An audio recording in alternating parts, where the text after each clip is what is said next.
The state of the situation in tropical forests today, these tropical forests are in a major crisis. Deforestation is going on very rapidly. It's increasing, and it's it's increasing the resources that are in the hands of the elites and the wealthy in countries. It's not really serving for poverty reduction. So now we have an agreement that lays out we're going to reduce deforestation. It lays out that we're going to do it in a way that creates social benefits. We're going to do it in a way that creates other environmental benefits, and biodiversity is very clearly named in the agreement as one of the key environmental benefits that we want to see accomplished in this.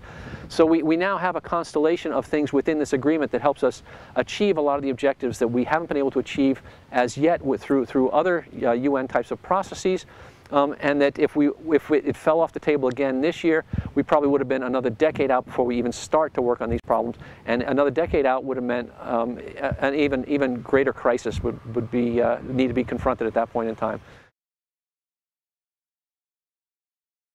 You know, the decisions that came out of Cancun for REDD, I think it's extremely positive. I think it can't be.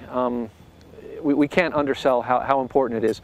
We finally, after 6 years of discussions, have an international agreement that sets out the framework under which REDD is going to operate. So we finally have some certainty that the REDD program is going to go forward. There's a lot of the bad press around Cancun has been focused on the fact that we still don't have a comprehensive agreement on emissions reductions. And that is a disappointment, but nobody expected that to come out of Cancun. The Americans aren't ready to move on it, but the political stars aren't yet aligned that type of a decision can be made. We still need a decision on REDD, and the fact that we finally have one, the fact that it took 6 years is a bit too long, but the fact that we finally have a decision now, we know where to start the dance. If you look at the structure of the agreement that came through Cancun, we have a commitment to reduce emissions. We have a commitment that countries will put in place programs to reduce emissions. Countries that have large emissions will put in place a program to reduce emissions from deforestation. They will take into account the social impacts of that reduction. They will take into account achieving biodiversity and other environmental objectives by doing that. So it's not just emissions reductions for the sake of emissions reductions. It's really a comprehensive agreement that moves us from unsustainable management of tropical forests to sustainable management of tropical forests. We need to understand there's still a second phase of negotiations that needs to come now. This is a bit why it's been frustrating over the past 6 years to get to the point where we're just negotiating the framework. We actually have to get down to a set of negotiations which are called modalities negotiations. That's the UN jargon term for the technical details of how this is going to work. So how are we going to deal with the fact that reducing deforestation emissions are easily reversible? So we could stop deforestation this year, but we could cut down twice as much forest next year and still have all the emissions. We have to deal with that in the mechanism. The way the REDD mechanism is set up right now, it's not yet clear how it's going to relate to any sort of continuation of the Kyoto Protocol. And the whole continuation of the Kyoto Protocol was thrown into question early in the meeting at Cancun when Japan announced that it was opposed to a Kyoto 2 or a second phase of Kyoto or a second commitment period in Kyoto. So that really threw that discussion into disarray, and we still don't yet have clarity in the negotiations as to what the international climate regime is going to look like after 2012.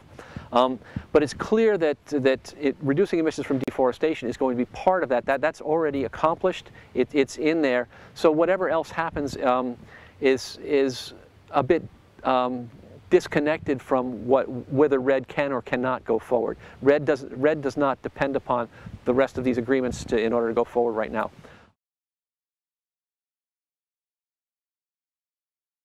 This year is the International Year of the Forest, and with the International Year of the Forest, there's of course going to be a lot of international attention in the UN system in particular on forests and what's happening with forests. The fact that we have an agreement in December right before that we're going to do something about reducing deforestation is certainly going to give an impetus, a real push to the efforts that are going to happen this year. So this year is really a year to convene a lot of players, a lot of stakeholders around these issues in forests and begin to discuss them seriously. We have a program on the table that has some teeth in it, that has meaning behind it. There's promise of funding on the table. So now this year is the year to really convene a lot of the stakeholders, because it's going to require changes in the way many stakeholders are managing forests, treating forests, dealing with forests, generating revenues from forests, generating international commerce from forests. It's going to be a big change if we're going to actually achieve these emissions reductions.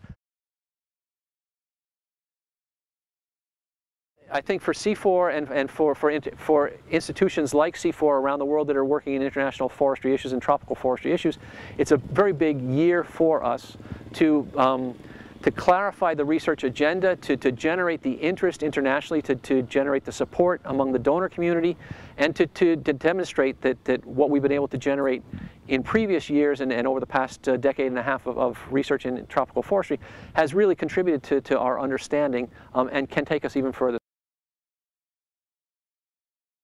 We hope to see things move relatively quickly in the move up to Durban. We're probably not going to get a final decision on modalities by Durban.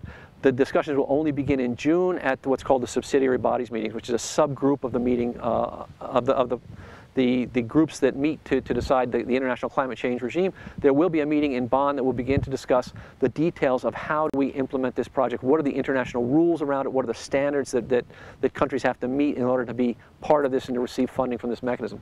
So hopefully we'll see in Durban at least a good outline of what those modalities are likely to look like without too much divergence of opinion, so that we can move fairly rapidly to closure on the so-called modalities negotiations.